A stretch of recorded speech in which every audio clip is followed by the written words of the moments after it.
Hi hello friends, എല്ലാവർക്കും നമ്മുടെ സുമി മുഫാസ് മനസ്സിലോട്ട് സ്വാഗതം. അപ്പം നാളെ വരാനിരിക്കുന്ന നമ്മുടെ കാറ്റത്തെ കിളിക്കൂടിൽ നമ്മുടെ സുധീഷിൻ്റെയും നിധിയുടെയും പുതിയ വിശേഷങ്ങളൊക്കെ എന്താണെന്ന് അറിഞ്ഞാലോ. അപ്പോൾ എല്ലാവരും നമ്മുടെ വീഡിയോസൊക്കെ ഒന്ന് കേൾക്കുന്നതിനോടൊപ്പം തന്നെ എൻ്റെ മുത്തുമണീസൊക്കെ നമ്മുടെ ചാനലൊന്ന് സപ്പോർട്ട് ചെയ്ത് തരണം കേട്ടോ. നിങ്ങളുടെ വിലയേറിയ ലൈക്കും അതുപോലെ തന്നെ ഹൈപ്പും നിങ്ങളുടെ കമൻറ്റുകളൊക്കെ നമ്മുടെ ഓരോ വീഡിയോസിനും അത്രത്തോളം ഒരു ഇതുണ്ടാകും. അപ്പോൾ എല്ലാവരും നല്ലൊരു സപ്പോർട്ട് തരുമെന്ന പ്രതീക്ഷയോടുകൂടി തന്നെ നാളത്തെ വരാനിരിക്കുന്ന കാറ്റത്തെ കിളിക്കൂട് സീരിയലിൻ്റെ ഒരു പ്രൊമോ ഞാൻ പറയാൻ പോവാണ്. അങ്ങനെ നമ്മുടെ നിധിയും സുധീഷും അതുപോലെ തന്നെ അവരെല്ലാവരും കൂടെ കാറിൽ ഇങ്ങനെ വീട്ടിലോട്ട് വന്നുകൊണ്ടിരിക്കുകയാണ്. സുഭാഷും എല്ലാവരും കൂടെ ആയിട്ട് വീട്ടിൽ വരെയാണ്. അപ്പം നിധിക്കാണെങ്കിൽ ഭയങ്കര സങ്കടവും, നിധി ഭയങ്കരമായിട്ട് കരയാണ് കേട്ടോ. കാരണം എന്താണെന്ന് വെച്ചാൽ നിധിക്ക് സഹിക്കാൻ പറ്റുന്നില്ല. തൻ്റെ വീട്ടുകാർ ഇത്രയും ഒരു വൃത്തികെട്ട ഒരു സ്വഭാവം ഇങ്ങനെ കാണിച്ചുല്ലോ എന്ന് ഓർത്തിട്ട് നിധിക്ക് സഹിക്കാൻ പറ്റുന്നില്ല. അപ്പോൾ സുഭാഷ് പറ്റുന്നിടത്തോളം സുഭാഷ് നിധിയെ സമാധാനിപ്പിക്കുന്നുണ്ട്. ആ സമയത്ത് സുഭാഷ് പറഞ്ഞു, സുധീഷേ നീ ഒരു കാര്യം ചെയ്യുക, നീ പുറകിൽ വന്നിരുന്നുള്ളൂ, ഹരീഷ് വണ്ടി ഓടിച്ചോളൂ എന്ന് പറഞ്ഞിട്ട് സുധീഷിനെ, നീ ഇന്നലെ ഒട്ടും ഉറങ്ങിയിട്ടുമില്ല, ഈ അടിയൊക്കെ കൊണ്ട് നീ ആകെ ടയേർഡായിട്ട് ഇരിക്കുകയാണല്ലോ, അപ്പോൾ നീ പുറകിൽ വന്നിരിക്കുകയെന്ന് പറഞ്ഞു. അപ്പോൾ നിനക്ക് ഇച്ചിരി ഒരു റെസ്റ്റ് ചെയ്യാൻ പറ്റുമല്ലോ. അങ്ങനെ സുധീഷ് പുറകെ ഇറങ്ങുകയാണ് കേട്ടോ. അപ്പോഴേക്കും നമ്മുടെ നികേഷ് വൊമിറ്റ് ചെയ്യാനൊക്കെ തോന്നിയിട്ട് ആകെ ഒരു വാടിക്കുഴഞ്ഞ് ഇങ്ങനെ ഇരിക്കുക കേട്ടോ. നികേഷിൻ്റെ അടുത്ത് പറഞ്ഞു, നീ പോയി ഫ്രണ്ടിൽ ഇരുന്നോളൂ, നിധി പുറകിലിരുന്നോളൂ എന്ന് പറഞ്ഞു. അങ്ങനെ സുധീഷും നിധിയും പുറകിലിരിക്കാൻ കേട്ടോ. അപ്പോൾ സുധീഷിനാണെങ്കിൽ നിധി കരയണ കണ്ടിട്ട് ഭയങ്കര വിഷമം കേട്ടോ. കാരണം എത്രയാണെങ്കിലും തൻ്റെ ഭാര്യയല്ലേ, അപ്പോൾ അത്രയും സങ്കടപ്പെട്ട് കരയണ കാണുമ്പോൾ സുധീഷിനൊരു വല്ലാത്ത വിഷമം. എന്നാലും എല്ലാവരും കൂടെ സമാധാനിപ്പിക്കുന്നുണ്ട് നിധീനെ. അങ്ങനെ ഇരിക്കെ നമ്മുടെ നികേഷിനാണെങ്കിൽ ഒരു വല്ലാത്തൊരു ബുദ്ധിമുട്ടും ഒരു ഇറിറ്റേഷനും, യാത്രയൊക്കെ ചെയ്തതിൻ്റെയും പിന്നെ കഴിഞ്ഞ ദിവസം തലേ ദിവസം ഒന്നും ഉറങ്ങിയില്ലല്ലോ, അത്രയ്ക്കുള്ള ഒരു പക്വതയല്ലേ ഉള്ളൂ നമ്മുടെ നികേഷിന്. അപ്പോൾ ആൾ അത്ര ഓക്കെ അല്ലായിരുന്നു. അങ്ങനെ അവരെല്ലാവരും കൂടെയൊക്കെ വീട്ടിൽ എത്തുകയാണ്. അപ്പോൾ അവരെ കണ്ടതും സുധീഷിനെ കണ്ടു കഴിഞ്ഞപ്പോൾ തന്നെ നമ്മുടെ ഭാസ്കറിനൊരു സമാധാനം ആവുകയാണ്. കാരണം ഇത്രയും നേരം വീട്ടിൽ ഇരുന്ന് ടെൻഷൻ അടിച്ച് സത്യം പറഞ്ഞ ഭാസ്കറിനാണ്. പക്ഷേ ഈ ടെൻഷനും കാര്യങ്ങളൊന്നും പുറത്തോട്ട് പ്രകടിപ്പിക്കാൻ ഭാസ്കരൻ കൂട്ടാക്കാറില്ല. അപ്പോൾ അവരെ കണ്ടപ്പോൾ സുധീഷ് ഉണ്ട്, കൂടെ നിധിയുണ്ട്, എല്ലാവരും തിരിച്ചെത്തിയെന്ന് പറഞ്ഞപ്പോൾ ഉള്ളുകൊണ്ട് ഒരുപാട് ആശ്വാസമാവുകയാണ്. അങ്ങനെ അവർ വീട്ടിനകത്ത് കയറി. ഒന്നും ചോദിക്കാനോ ഒന്നും ഭാസ്കരൻ നിന്നില്ല കേട്ടോ. ആ സമയത്ത് നമ്മുടെ നികേഷ് അകത്ത് കയറിയിട്ട് പറഞ്ഞു, കണ്ടില്ലേ ഒരച്ഛനാണ്, എന്ത് പറ്റിയെന്നോ എവിടെ ആയിരുന്നു എന്നോ എനിക്ക് എന്താ സംഭവിച്ചത് ഒരു വാക്ക് പോലും ചോദിക്കുന്നില്ല. അപ്പം നമ്മുടെ സുഭാഷ് പറഞ്ഞു, എടാ നീ എന്താ ഈ പറയണം, അച്ഛൻ്റെ സ്വഭാവം പണ്ടേ അങ്ങനെ തന്നെ അല്ലേ, പിന്നെ പ്രത്യേകിച്ച് പുതിയ മാറ്റങ്ങളൊന്നും വരാനില്ല. അപ്പോഴേക്കും എല്ലാവരും വന്നു. അങ്ങനെ എല്ലാവരും സമാധാനപ്പെട്ടൊക്കെ ഇരുന്നു. അപ്പം നികേഷൊക്കെ ഒരുപാട് തളർന്നു. സുധീഷാണെങ്കിൽ അവരെ ഇടിയൊക്കെ കൊണ്ടിട്ട് വല്ലാത്തൊരവസ്ഥയിലായിരുന്നു കേട്ടോ. നിധിക്കാണെങ്കിൽ തൻ്റെ നിധിക്ക് അങ്ങ് വെറുപ്പായി പോവാട്ടോ. ഒട്ടും പറ്റുന്നില്ല, നിധിക്ക് എന്തോ പോലെ ഒരു ബുദ്ധിമുട്ടൊക്കെ ആവുകയാണ് കേട്ടോ. അപ്പോൾ എല്ലാവരും അങ്ങനെ ഇരുന്നിട്ട് എല്ലാവരും സമാധാനമൊക്കെ പെട്ടിട്ട് എല്ലാവരും ഒന്ന് ഫ്രഷ് ആവാനൊക്കെ പോവാണ്. അപ്പോൾ നിധി പറഞ്ഞു, ഞാനൊന്ന് പോയി ഫ്രഷായി വരാമെന്ന് പറയുന്നുണ്ട്. അങ്ങനെ നിധി അകത്തോട്ട് പോവാണ് കേട്ടോ. അപ്പോൾ അങ്ങനെ അവർ ആ ഇരിക്കുന്ന സമയത്ത് ഹരീഷും സുധീഷും നികേഷും ഒക്കെ അവിടെ ഇരിക്കുകയാണ് കേട്ടോ. അവർക്ക് ഇന്നലത്തെ ആ ഒരു എന്ന് വെച്ചാൽ യാത്ര ചെയ്തതിൻ്റെയും ഒക്കെ ഒരു ബുദ്ധിമുട്ടും വല്ലായ്മയൊക്കെ ഉണ്ടായിരുന്നു. ഈ സമയത്ത് സുഭാഷ് വിളക്ക് കത്തിക്കുന്ന ഭഗവാന്റെ അടുത്ത് ചെന്നിട്ട് മനസ്സുകൊണ്ട് പ്രാർത്ഥിക്കുകയാണ്. ഇന്നലെ ഈ സമയം ഒരുപാട് ടെൻഷൻ അടിച്ചായിരുന്നു ഞങ്ങൾ സുധീഷിൻ്റെ കാര്യത്തിൽ. ഭഗവാനെ ഒരു കുഴപ്പവും ഇല്ലാണ്ട് ഇന്ന് കാര്യങ്ങളൊക്കെ ഈ ഒരു രീതിയിൽ എത്തിപ്പറ്റിയല്ലോ, അത് തന്നെ ഒരു സമാധാനം. അങ്ങനെ സുഭാഷ് നന്ദി പറയുകയാണ് കേട്ടോ, ദൈവത്തിൻ്റെ അടുത്ത് പ്രാർത്ഥിച്ചുകൊണ്ട് നന്ദി പറയുകയാണ്. അപ്പോൾ ഈ സമയം നമ്മുടെ നിധി ഒന്ന് ഫ്രഷായൊക്കെ വരികയാണ്. എന്നിട്ട് വന്നിട്ട് അവരെല്ലാവരും കാര്യങ്ങളൊക്കെ ഇങ്ങനെ സംസാരിച്ചുകൊണ്ടിരുന്നപ്പോഴത്തേക്ക് നമ്മുടെ സുഭാഷ് പറഞ്ഞു, എന്നാലും മോളെ നിധി, ഞങ്ങൾക്കും സുധീഷ് ഈ സ്വർണവും പണമൊക്കെ കൊണ്ടുപോയപ്പോൾ ഇനി എവനെങ്ങാനും കൊണ്ടുപോയി മുങ്ങിയോ എന്നുള്ളൊരു ചിന്ത ഞങ്ങളുടെ ഉള്ളിലൊക്കെ ഉണ്ടായിരുന്നു എന്നിങ്ങനെ പറഞ്ഞു. പക്ഷേ നീ അപ്പോൾ പോലും ഒരു നിമിഷം പോലും സുധീഷിനെ മനസ്സുകൊണ്ട് അവൻ അങ്ങനെ ചെയ്യില്ല എന്നുള്ളത് നീ പൂർണ്ണമായിട്ടും, മറ്റുള്ളവരൊക്കെ നിൻ്റെ അച്ഛനും അമ്മയും ഒക്കെ മോളെ നിൻ്റെ മുന്നിൽ വെച്ച് സുധീഷിനെ കുറ്റപ്പെടുത്തി അവൻ കള്ളനാണ് അങ്ങനെയാണെന്നൊക്കെ പറഞ്ഞിട്ടും ഒരു നിമിഷം പോലും മറിച്ച് ചിന്തിക്കാൻ നീ ചിന്തിച്ചില്ലല്ലോ എന്നിങ്ങനെ സുഭാഷ് പറയാം. എനിക്കറിയാം സുധീഷിനെ എനിക്ക് വിശ്വാസമുണ്ട് എന്നൊക്കെ ഇങ്ങനെ നിധി പറയണം കേട്ടോ. ഈ സമയം സുധീഷിന് എല്ലാവരുടെ മുന്നിൽ ഒരു ഭയങ്കര സന്തോഷവും അഭിമാനമൊക്കെ തോന്നുകയാണ്. കാര്യം നിധി തന്നെ അത്രത്തോളം അക്സെപ്റ്റ് ചെയ്യണു എന്നുള്ളൊരു കാര്യം മനസ്സിലാക്കിയിട്ടുണ്ട് എന്നുള്ളതൊക്കെ ഓർത്തിട്ട് എനിക്ക് ഭയങ്കര സന്തോഷമാവുകയാണ് കേട്ടോ. എന്നിട്ട് പിന്നെ അവർ സംസാരിക്കുന്നതിൻ്റെ ഇടയിൽ നിധി ചോദിച്ചു, അല്ല നിങ്ങൾക്ക് എങ്ങനെ മനസ്സിലായി, നിങ്ങളെങ്ങനെയാണ് തക്കല ഇന്നലെ എത്തിയെന്ന് ചോദിച്ചു. അപ്പോഴാണ് നമ്മുടെ സുധീഷ് കാര്യങ്ങളൊക്കെ പറയണത്. അതായത് നിധിയുടെ അച്ഛൻ ഇവിടെ വരുന്നതിന് മുന്നേ തന്നെ അന്ന് ആ അച്ഛൻ വെല്ലുവിളിച്ച കാര്യങ്ങളൊക്കെ ഞാൻ ഹരീഷിൻ്റെ അടുത്ത് പറഞ്ഞിട്ടുണ്ടായിരുന്നു. അപ്പോൾ ഇങ്ങനെ ഞാൻ മിസ്സിങ് ആയെന്നും കൂടെ അറിഞ്ഞു കഴിഞ്ഞപ്പോൾ ഹരീഷ് ആ സംഭവങ്ങളൊക്കെ സുഭാഷ് ഏട്ടൻ്റെ അടുത്തും നികേഷിൻ്റെ അടുത്തൊക്കെ പറഞ്ഞു. അവരപ്പോഴാണ് ഈ സംഭവങ്ങളൊക്കെ അറിയുന്നത്, നിധിയുടെ അച്ഛൻ ഇങ്ങനത്തെ ഒരു തന്ത്രം പണിതുകൊണ്ടാണ് ഈ വരുന്നത് എന്നുള്ളതൊക്കെ. അങ്ങനെ പിന്നെ ഒന്നും നോക്കിയില്ല. അവർ വെപ്രാളപ്പെട്ട് സുധീഷിന് എന്തെങ്കിലും സംഭവിക്കുമോ എന്നുള്ളതൊക്കെ ഓർത്ത് പെട്ടെന്ന് തന്നെ അവരവിടെ നിന്ന് ഇറങ്ങി. അത് കഴിഞ്ഞ് പിന്നെ സുധീഷിന് ഒരു ഫോൺ കിട്ടുകയും ആ ഫോൺ വഴി നമ്മുടെ സുഭാഷിനെ വിളിച്ച് ഏകദേശം ഒരു സ്ഥലമൊക്കെ റൂട്ടും കാര്യങ്ങളൊക്കെ പറഞ്ഞു കൊടുത്താണ് അങ്ങനെ എത്തിയെന്നൊക്കെ പറഞ്ഞു. നിധി ഇതെല്ലാം കേട്ടിട്ട് നിധി അന്തളിച്ച് നിൽക്കുകയാണ്. കാരണം സത്യം പറഞ്ഞാൽ ഒരു ദൈവാനുഗ്രഹം തന്നെയാണ്. കുറച്ചും കൂടെ കഴിഞ്ഞിരുന്നെങ്കിൽ ഒരു പക്ഷേ സുധീഷ് ഇന്ന് ജീവനോടെ പോലും ഉണ്ടാകത്തില്ല.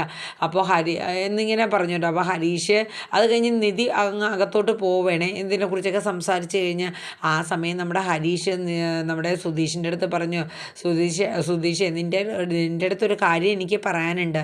മറ്റൊന്നുമല്ല, ഒരു പക്ഷേ ഞങ്ങൾ വരാൻ വൈകിയിരുന്നു എന്നുണ്ടെങ്കിൽ, നമ്മൾ തമ്മിൽ കണ്ടുമുട്ടിയിട്ടില്ല എന്നുണ്ടെങ്കിൽ, ഒരു പക്ഷേ ഏട്ടത്തിയുടെ അച്ഛനും ആ സഹോദരനും കൂടെ ചേർന്നിട്ട് ചിലപ്പോൾ നിന്നെ വക വരുത്തിയേനെ.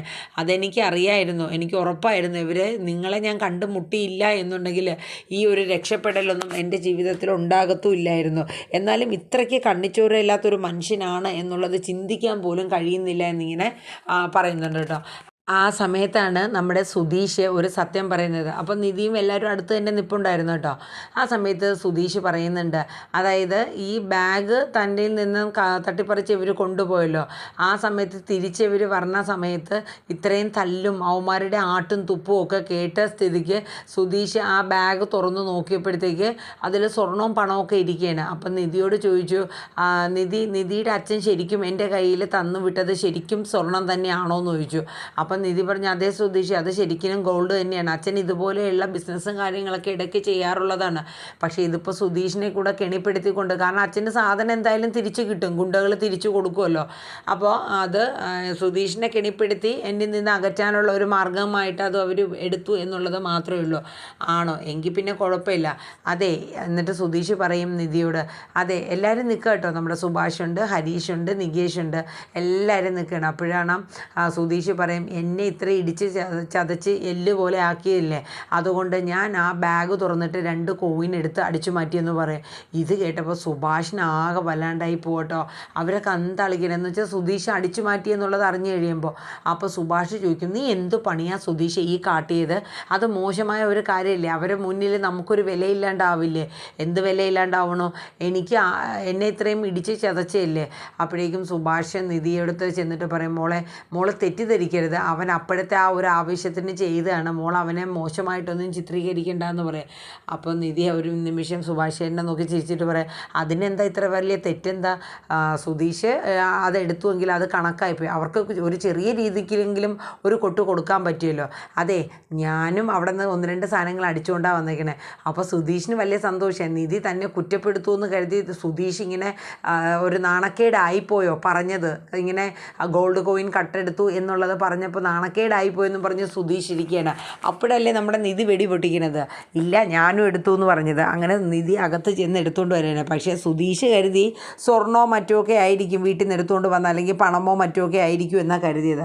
പക്ഷേ സത്യം പറഞ്ഞാൽ അതൊന്നും അല്ലായിരുന്നു കേട്ടോ. നിധിയുടെ ആധാർ കാർഡ്, വോട്ടർ ID ഒക്കെയാണ് എടുത്തുകൊണ്ട് വന്നത്. എന്നാലും നിധിയെ സംബന്ധിച്ച് അത് വലിയ വിലയുള്ള സംഭവം തന്നെയാണ്. അങ്ങനെ നിധി അത് എടുത്തുകൊണ്ട് വന്ന് എല്ലാവരെയും കാണിക്കുകയാണ്. ആ കാണിച്ച സമയത്ത് അവർക്കൊക്കെ സന്തോഷമാവണം. അപ്പം നിധി ഇങ്ങനെ സുധീഷ് ചെയ്തത് സപ്പോർട്ട് ചെയ്തപ്പോഴത്തേക്ക് സുഭാഷിനോട് സമാധാനമായി. പക്ഷേ എങ്കിലും നീ കാണിച്ചത് മോശമായിപ്പോ എന്നുള്ളത് സുഭാഷ് പറഞ്ഞു കേട്ടോ. അപ്പം നിധി പറഞ്ഞു, ഒരു മോശമില്ല, സുഭാഷേട്ട ഒന്നും മിണ്ടാതിരുന്നേ, അവർക്ക് ഈ ഒരു ചെറിയ കൊട്ടെങ്കിലും കൊടുത്തില്ലെങ്കിൽ പിന്നെ നമ്മൾ എന്തായി എന്നിങ്ങനെ പറഞ്ഞു കേട്ടോ. അങ്ങനെ ആ ഒരു ദിവസം അങ്ങനെ ഇങ്ങനെയൊക്കെ ആയി കഴിഞ്ഞു. അപ്പോൾ എന്നിട്ട് നികേഷ് പറഞ്ഞു, എന്തായാലും ഏട്ടനും കൊള്ളാം ഏട്ടത്തിയും കൊള്ളാം, അടിപൊളിയായിട്ടുണ്ട്, അടിച്ചു മാറ്റാൻ 2 പേരും വിരുദ്ധനും വിരുദ്ധിയാണെന്ന് നികേഷ് പറഞ്ഞ് അവരെ കളിയാക്കിയൊക്കെ ചെയ്തു കേട്ടോ. അതെല്ലാം കഴിഞ്ഞ് കുറേ സമയം കഴിഞ്ഞപ്പോഴത്തേക്ക് നമ്മുടെ രാജീവ് പറഞ്ഞയച്ചിട്ട് അവിടുത്തെ ഡ്രൈവർ, നിധിയുടെ അച്ഛൻ പറഞ്ഞയച്ച് ഡ്രൈവർ വന്നേക്കാണ്. വേറൊന്നുമല്ല, വണ്ടി കൊണ്ടുപോകണം. ഒരു സമാധാനം ഇല്ലല്ലോ, ഇനിയിപ്പോൾ വണ്ടി ഇങ്ങായി പോയാൽ അവർക്ക് ഇനി ഉറക്കം വരാണ്ടിരിക്കണ്ടല്ലോ. അങ്ങനെ സുധീഷിൻ്റെ അടുത്ത് വന്നിട്ട്, അതെ ഞാൻ കാർ എടുക്കാൻ വേണ്ടി സാറ് പറഞ്ഞിട്ട് അയച്ചിട്ട് വന്നതാണെന്ന് പറഞ്ഞു കേട്ടോ. ഇതേ സമയം നമ്മുടെ സുധീഷ് പറഞ്ഞു, ഓ വന്ന് കയറിയില്ല, അതിന് മുന്നേ ഞാൻ ഒരു ഡ്രൈവറൊക്കെ തന്നെ, വണ്ടിയൊക്കെ സൂക്ഷിച്ച് ഓടിച്ച് കൊണ്ടുവരാനൊക്കെ എനിക്കും അറിയാം എന്നൊക്കെ പറഞ്ഞിരുന്നു കേട്ടോ. ആ സമയം നിധി അകത്തുനിന്ന് വന്നിട്ട് ആ വണ്ടിയുടെ കീ എടുത്തിട്ട് മുന്നോട്ടങ്ങ് എറിഞ്ഞു കൊടുത്തു കേട്ടോ. എനിക്ക് ഭയങ്കര ഒരു ദേഷ്യം വന്നിട്ട് നിധി അങ്ങോട്ട് എറിഞ്ഞു കൊടുത്തതാണ്. എന്നിട്ട് നിധി പറഞ്ഞു, അതെ കൊണ്ടുപോയി കൊടുക്ക്, ഇതൊന്നും ഞങ്ങൾക്ക് ഇവിടെ നിന്ന് ഞങ്ങൾ വണ്ടി കാണാത്തവരോ വണ്ടി കയറാത്തവരോ അല്ല എന്നൊന്നും പറഞ്ഞേക്കാൻ പറഞ്ഞു. അങ്ങനെ അയാൾ പറഞ്ഞു, അതെ എനിക്ക് ഇതിനെക്കുറിച്ചൊന്നും അറിയില്ല മാഡം, സാറ് പറഞ്ഞയച്ചു, അതുകൊണ്ട് ഞാൻ വന്നതാണ്, അതെ കൊണ്ടുപോയി കൊടുത്തോളൂ എന്നൊക്കെ പറഞ്ഞ് നിധി ദേഷ്യപ്പെട്ട് വിടാൻ കേട്ടോ. അവസാനം നിധി പറഞ്ഞു, എല്ലാവരും അങ്ങനെ അയാളുടെ ഡ്രൈവർ ആ വണ്ടിയും കൊണ്ടങ്ങ് പോവാണ് കേട്ടോ. പോയി കഴിഞ്ഞ ശേഷം നിധി അങ്ങ് അകത്തോട്ട് പോയി കേട്ടോ. അകത്തോട്ട് പോയി കഴിഞ്ഞപ്പോഴത്തേക്ക് നമ്മുടെ നികേഷിൻ്റെ അടുത്ത് നമ്മുടെ സുധീഷ് പറയും, എടാ നീ ശ്രദ്ധിച്ചായിരുന്നോ, നിധി എൻ്റെ കാര്യത്തിൽ ഒരുപാട് പൊസസീവ്നെസ് അല്ലേ, അതായത് എന്നെ കെയർ ചെയ്യുന്നതിലും അല്ലെങ്കിൽ എനിക്ക് എന്തെങ്കിലും പറ്റിപ്പോയാൽ നിധിക്ക് വല്ലാത്തൊരു വിഷമമൊക്കെ ഇല്ലേ, നിനക്ക് തോന്നുന്നില്ലേ എനിക്കുണ്ടായിരുന്ന പ്രണയം തിരിച്ച് അവൾക്ക് എന്നോട് തോന്നി തുടങ്ങിയെന്ന് നിനക്ക് തോന്നുന്നുണ്ടോ നികേഷ്? നികേഷ് ഒന്നും മിണ്ടിയില്ല കേട്ടോ. അപ്പോൾ സുധീഷിൻ്റെ മനസ്സിലെ ഓരോ തോന്നലുകളാണ്, നീ കണ്ടോ ഞങ്ങളെ പ്രണയം പൂവണിയും ഉറപ്പായിട്ടും താമസിയാതെ തന്നെ എന്നൊക്കെ ഇങ്ങനെ നികേഷിൻ്റെ അടുത്ത് സുധീഷ് സന്തോഷം കൊണ്ട് ഇങ്ങനെ പറയുന്ന രംഗങ്ങളൊക്കെ കേട്ടോ. അപ്പോൾ മൊത്തത്തിൽ സുധീഷിന് നിധിയെ മനസ്സിലാവുന്നുണ്ട്. കാരണം എന്ന് വെച്ചാൽ അല്ലെങ്കിൽ നിധിയുടെ ഉള്ളിൽ കുറച്ചൊക്കെ സ്നേഹം സുധീഷിനോട് തോന്നി തുടങ്ങിയിട്ടൊക്കെ ഉണ്ട് കേട്ടോ. നിതീഷിന് എന്തെങ്കിലും പറ്റിയാലും അല്ലെങ്കിൽ നിതീഷിനെ കള്ളനാക്കിയ സമയത്തും നിധി അത് അംഗീകരിച്ചു കൊടുക്കാനൊന്നും നിധി തയ്യാറായിട്ടില്ല. കാരണം സുധീഷിനെ കുറിച്ച് നന്നായിട്ട് നിധിക്ക് മനസ്സിലായി. തൻ്റെ റൂമിൽ പോലും ഒരുമിച്ച് കിടക്കാൻ നിധിക്ക് ഒരു ഭയമില്ല. കാരണം എന്ന് വെച്ചാൽ സുധീഷിനെ അത്രത്തോളം അടുത്തറിഞ്ഞു നിധി. അതുകൊണ്ട് അത്രയും ഒരു ഇതൊക്കെ നിധിയുടെ ഉള്ളിലും ഉണ്ട് കേട്ടോ.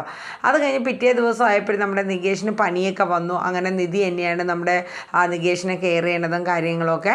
അപ്പോൾ ഏകദേശം നാളെ വരുന്ന എപ്പിസോഡിൽ ഇത്രയൊക്കെ തന്നെയാണ് വരുന്നത്.